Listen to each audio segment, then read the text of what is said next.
Oi, boa tarde. Né? Vamos dar início ao nosso processo avaliativo de recuperação da disciplina de língua espanhola, né? Que equivale a linguagens e códigos. Desejar boa tarde, né, aos que vão posteriormente assistir ao vídeo, né? Acho que acredito que daqui a pouco entre mais alguém também na sala. E eu preparei uma revisão bem sucinta, de uma maneira bem simples, bem fácil. A dica que eu dou é que vocês vão pausando a aula e vão tirando print, né, que eu vou utilizar uma tela do Word, como se fosse uma lousa, onde eu vou estar explicando, onde eu vou estar exemplificando. Então, a dica que eu dou é que vocês vão pausando, vão tirando print, para utilizar como subsídio de estudo para a nossa avaliação que terá posteriormente. Né? Primeiro, falar que a nossa avaliação ela vai ser objetiva. Deixa eu ir colocando aqui para apresentar enquanto isso.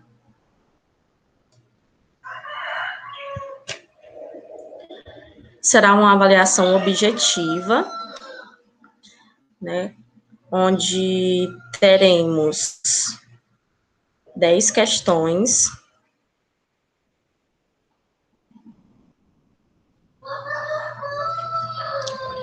Onde teremos 10 questões.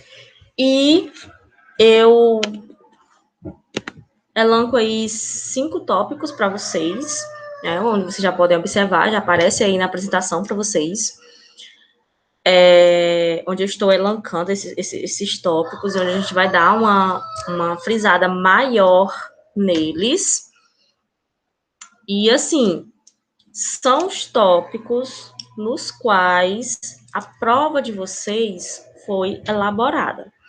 Então, assim, eu tenho os verbos irregulares, os adjetivos, gênero e número, os números e os lugares, que equivale ao nosso um dos últimos conteúdos a serem estudados.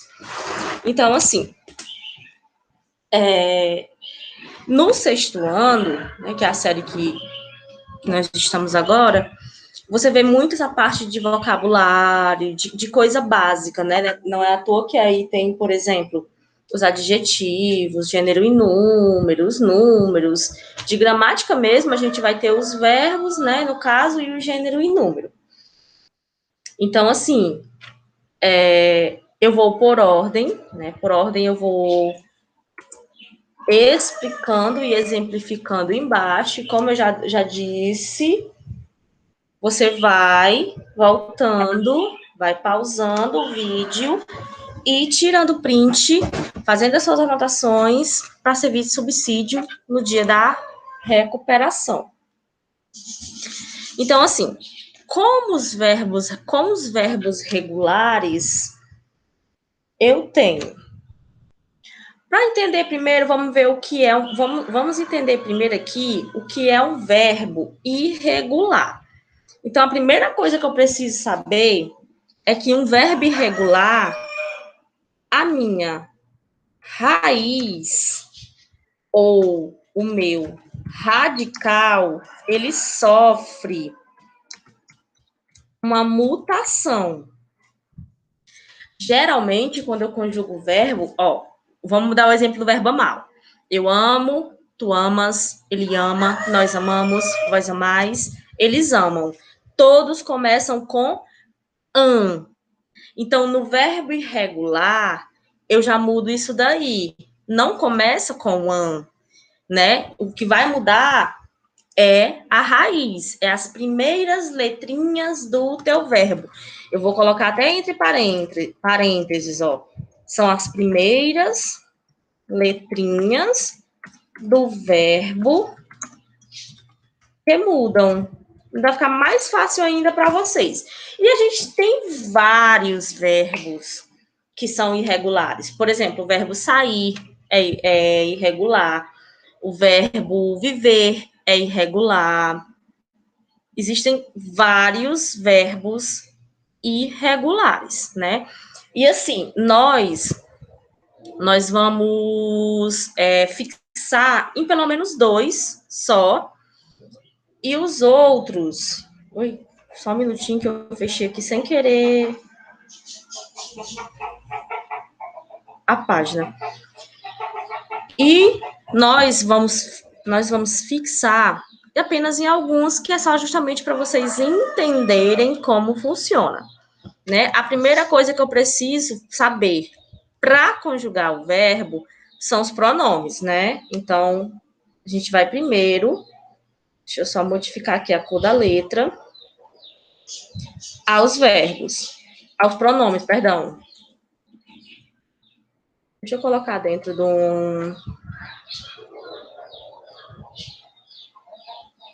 um quadradinho, de uma tabelinha que fica mais bonitinho para vocês.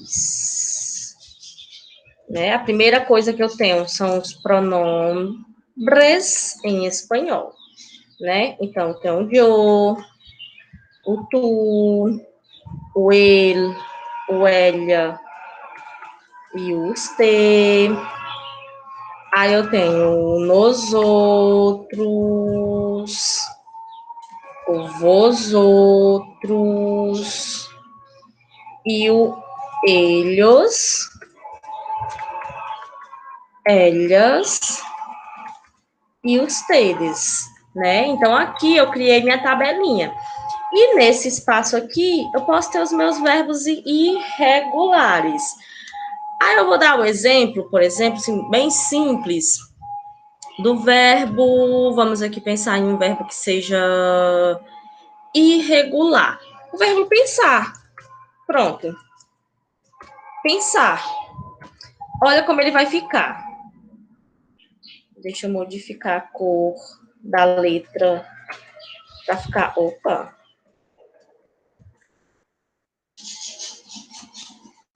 Não está modificando, então deixa eu simplesmente perder tempo. Yo pienso, tú piensas, él, ella y usted piensa, nosotros pensamos, vosotros pensáis, ellos, ellas e ustedes pensam. Se você prestou aqui atenção nessa parte, ó, você vê que ele modifica aqui e ele modifica aqui. Então, eu tenho, ó, pien, pien, pien. O vosotros e o nosotros nunca vão mudar, vai ser sempre igual ao radical. Então, ó, você presta atenção aqui, ó. Pien, pien. E a minha raiz, ó, do verbo pensar, não está modificando, deixa eu ir com o cursor que sai mais rápido. E a minha raiz do verbo pensar, ela não é pensar, ela é pensar. Então, logo ele se torna irregular, porque são as primeiras letrinhas, ó, que modificam. Deixa eu mudar a corzinha para ficar mais prático para vocês. Ó, pienso. Então, eu ganhei um i aí. Então, é por isso que ele se chama verbo irregular. Porque quem muda não é o final. Quem muda é o começo. Se você parar para pensar, se você fixar aqui no exemplo do verbo amar, ó, todos seguem a mesma ordem. Ó. Eu amo, tu amas, ele ama, nós amamos, vós amais, eles amam. Ó, é a mesma coisa, é a mesma conjugação, é o mesmo sufixo, ou seja, termina com as mesmas letrinhas. Mas o quem que tá mudando? O meu começo. Por quê? Porque ele é um verbo irregular e quem muda é o radical. Vou deixar na corzinha azul para facilitar quando vocês forem tirar print para estudarem. Então, o que eu preciso lembrar? O que eu preciso lembrar quando eu for fazer minha provinha e tiver lá, se não me engano, são 2 questões sobre os verbos irregulares. A primeira coisa que eu tenho que lembrar é: quem muda são as primeiras letras e não as últimas. E eu tenho sempre que ficar atenta a isso daqui, ó.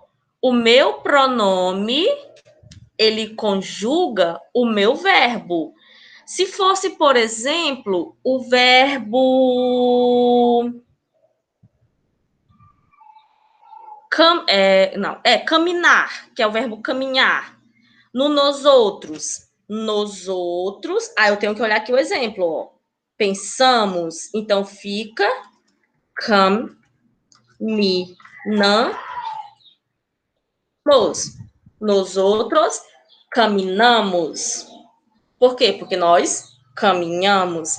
Então, eu tenho sempre que me atentar ao meu pronome e ao meu verbo. Cada um tem a sua forma de conjugar. Eu não posso dizer eu pensamos. Então, sou eu penso. Eu não posso dizer nós pensa. Eu tenho que falar nós pensamos. Fora os verbos, eu também vou ter como conteúdo os adjetivos. Aí eu vou me atentar, vou mudar aqui a cozinha de novo. O que são adjetivos? São palavras, vou até em português, ó, que qualificam os substantivo. Por exemplo, a menina é magra. A palavra magra, vou mudar a cozinha dela para vocês se atentarem. A palavra magra, ela é um adjetivo. Por que ela é um adjetivo? Porque ela está dando a qualidade de quem? Da menina. Aí eu vou botar a menina na cor azul. Por quê? Porque a menina é um substantivo. Tia, dá um exemplo em espanhol. Vou botar aqui. La niña es celosa. Tia, a menina é zelosa. Não, que aí é um falso amigo, né? Primeira coisa é descobrir quem é o substantivo. A menina. Então, lá, ninha. Então, vai ficar azulzinho, por quê? Porque é substantivo. Tio que é celosa. Celosa é ciumenta. Então, na frase, a menina é celosa. Quem é o adjetivo? O adjetivo vai ser celosa. Quem é que vai ser o substantivo? Que em espanhol, substantivo em espanhol é substantivo. Vai ser o minha. Então, eu tenho sempre que procurar quem, quando eu estiver estudando os adjetivos. Eu tenho que procurar o substantivo. Quando eu digo assim, ó, a casa que era muito velha foi demolida. Qual é o substantivo? Então, assim, quem que foi demolido? A casa. E qual era a qualidade da casa para que fizesse com que ela fosse demolida? Ela era velha. Então, o meu adjetivo é o velha. Então, da mesma forma que ocorre no português, ocorre no espanhol. O adjetivo, ele qualifica o substantivo. Como terceiro tópico, eu tenho... Opa, que não tá ficando do jeito que eu queria. Não sei porquê. Mas, vamos lá. Eu tenho gênero e número, né? A primeira coisa que eu tenho que entender. Gênero, no espanhol, ficou sem um acento, mas eu tô digitando rápido. Gênero, no espanhol, equivale a uma coisa. A masculino e menino. Número no espanhol, assim como no português, equivale a singular e plural. Então, o que faz eu entender que uma frase está no masculino, no feminino, no singular ou no plural? Né? Eu tenho uma frase aqui, ó, lá, Ruiza. Eu vou usar só o lá, Ruiza. Eu não vou nem usar uma frase toda, eu vou usar só esse substantivo como artigo. Se eu tenho lá, Ruiza, eu já sei de cara o quê? Se é lá, é a. Então, se é a, é apenas uma. Então, aqui eu já sei que é o quê? É singular. Assim como eu sei também, que estou falando que é a juíza e termina com a, eu já sei que é o quê? Feminino. E se fosse, deixa eu dar uma quebra de linha aqui para não ficar tão longe. E se fosse las ruizas? Aí, ó, las ruizas, eu já sei que é mais de uma, então aqui já seria plural e continuaria no feminino, porque tá terminando com qual letrinha? Com a letrinha A. Agora, tia, em relação em relação ao número, eu observo justamente se tem o S, tipo casa, casas, singular e plural. E se tivesse el Ruiz? Então eu saberia que era masculino, porque é um homem, e tá no quê? No singular, porque é apenas um juiz. Mas se por acaso na frase tivesse los juízes, perdão, los juízes, aí eu saberia que los é plural, porque é mais de um, e juízes é o quê? Masculino. Então é no plural e tá no masculino. Ok? Até aqui. Daqui a pouco a tia repete tudo de novo. Dentro da nossa prova também terá um pouquinho de números. Então, o básico dos números, digamos assim, que você precisa aprender no espanhol é de 1 a 20. Depois do 1 ao 20, deixa eu inserir aqui uma tabelinha para ficar bonitinho para nós. De 5 em 5. Pronto, perfeito. Você aprendeu os números de 1 a 20, você consegue escrever até 1 milhão. É igual no português, gente. No português, se você aprendeu do 0 ao 9, você consegue fazer todas as outras colocações de números, né? Só que aqui a gente vai ver como? A gente vai ver por extenso. Então, eu tenho Opa, tipo, eu estava copiando e não ficou, e travou, desculpa. Dos. Não vou colocar o tracinho para não perder tempo, tá? 3, 4, 5. Lindinho, igual o português, não muda nada. Olha o 6 também do mesmo jeito. 7, 8. A combinação mais complicada do espanhol é os números que envolvem o 8, né? 80, 800, por conta da pronúncia. A escrita em si, nem tanto. 9, 9, 10, 11, 12. É só lembrar de um docezinho lindo de mamão, quem gosta de doce. 13, do mesmo jeito. 14, que é escrito como se fala. 15. Lá vem o terror do pessoal. 16. O pessoal não gosta desse número, não sei porquê. O bichinho é tão bonitinho, Só porque tem uma escrita diferente. 17.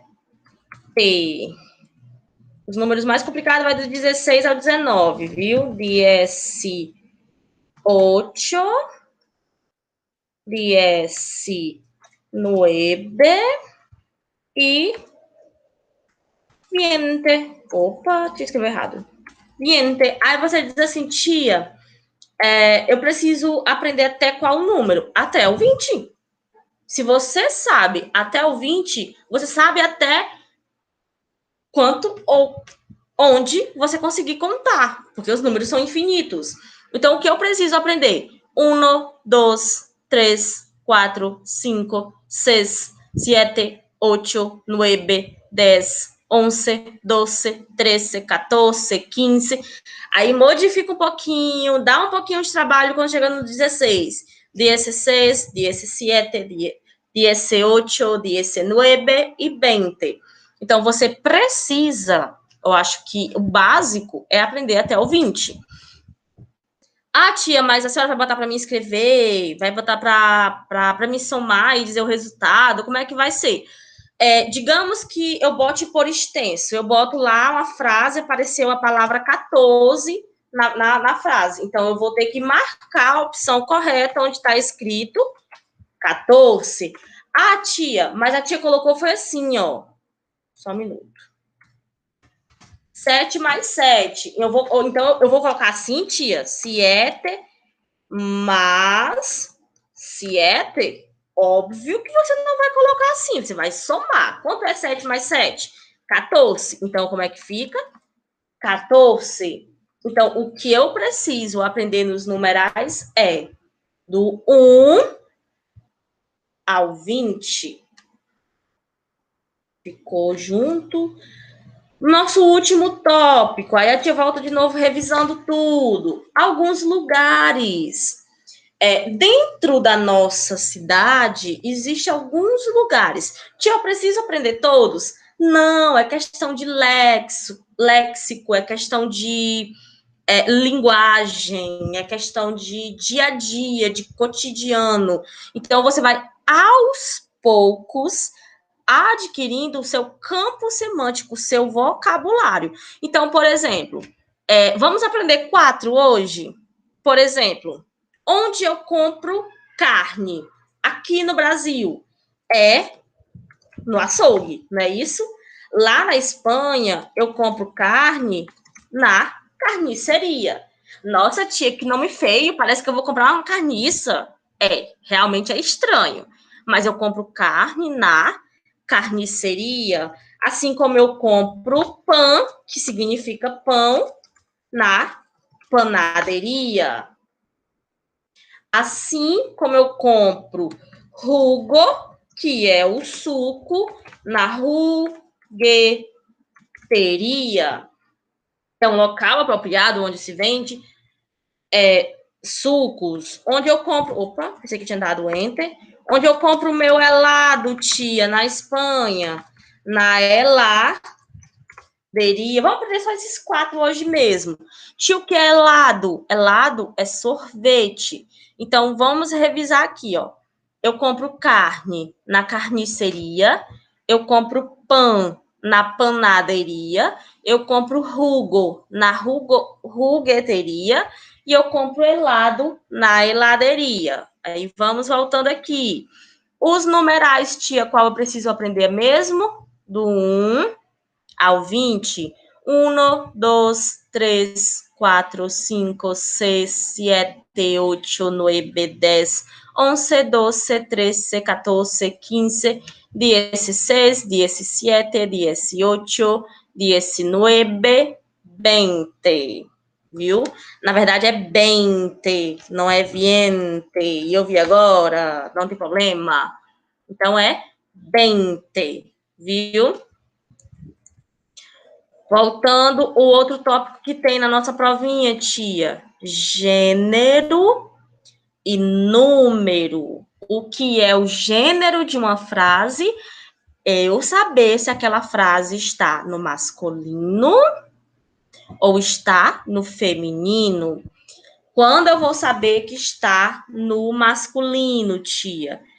Quando for expressando para... Deixa eu voltar aqui, só um minutinho para ver uma coisa.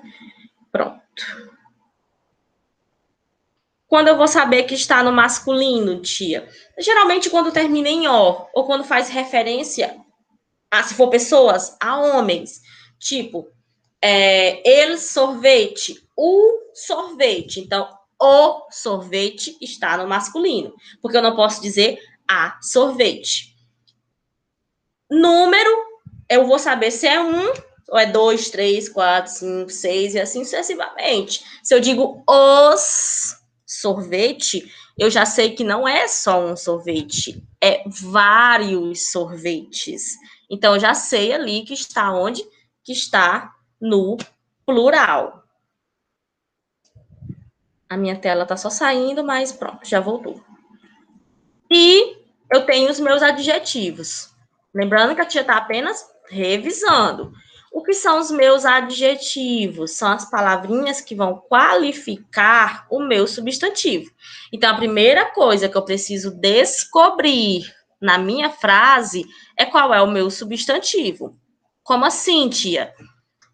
A menina bonita caiu andando de bicicleta.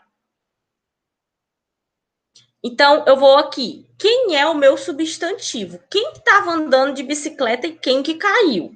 Não foi a menina? Então, eu já sei que é o meu substantivo, né? Aí a gente pega uma deixa no substantivo e vai lá pro número, pro gênero. É um substantivo o quê? Menina? Masculino ou feminino?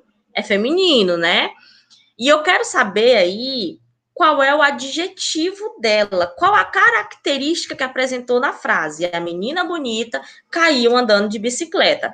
O que qualifica essa menina? Ela é bonita. E se eu dissesse só assim, a menina caiu andando de bicicleta, modifica o sentido da frase? Não, eu apenas não estou qualificando o meu substantivo, né? Não estou dando ênfase a mais ao meu substantivo. E ao nosso primeiro tópico, não esqueçam de parar o vídeo, tirar print para estudar, são verbos irregulares, ao qual aqui eu dei como exemplo o verbo pensar, né? Ele sofreu uma mutação na raiz, no radical, vai depender de qual verbo eu esteja falando. E eu utilizei aí como exemplo o verbo pensar, está em vermelho a raiz P-E-N e está em azul a mutação sofrida. Qual foi a mutação sofrida? Eu acrescentei um i. Então, fico pienso, piensas, piensa, pensamos, pensais, pensam. Aí você diz assim, tia, eu preciso decorar todos os verbos irregulares? Não, meu bem. Você só precisa entender uma coisa. Como é que eu conjugo se fosse no nos outros? Ah, e se fosse no nos outros, é aquele do amos. Então, é pensamos, cantamos, comemos, bebemos, saímos. E assim por diante. Ah, e como é que conjuga no eu? Eu pienso, eu hablo, eu canto, eu camino. Então, é o verbinho terminado em O. Eu tenho que entender que o meu verbo ele é conjugado de acordo com o meu pronome. Então, vocês têm aí, ó, tira print dos verbos regulares, tira print dos exemplos que a tia deu sobre os adjetivos, tira print dos numerais, que aparece aí na tela junto com os lugares. E eu garanto para vocês que vocês vão se dar muito, mas muito, muito, muito bem nessa prova mesmo. Deixa eu não salvar aqui. Então, meus amores, foi isso. Eu espero que vocês utilizem bastante esse vídeo, né? Utilizem como subsídio para estudarem para a prova. E desde já desejar um ótimo Natal, umas ótimas festas de final de ano, né? Esse ano, mais do que nunca, é próximo à família, vai ser algo mais familiar. Se cuidem de quem vocês amam, Não é tempo ainda de vibrações externas, né? É tempo ainda de reclusão. Então, fiquem com Deus. Tchau. E até o nosso próximo encontro. Beijos.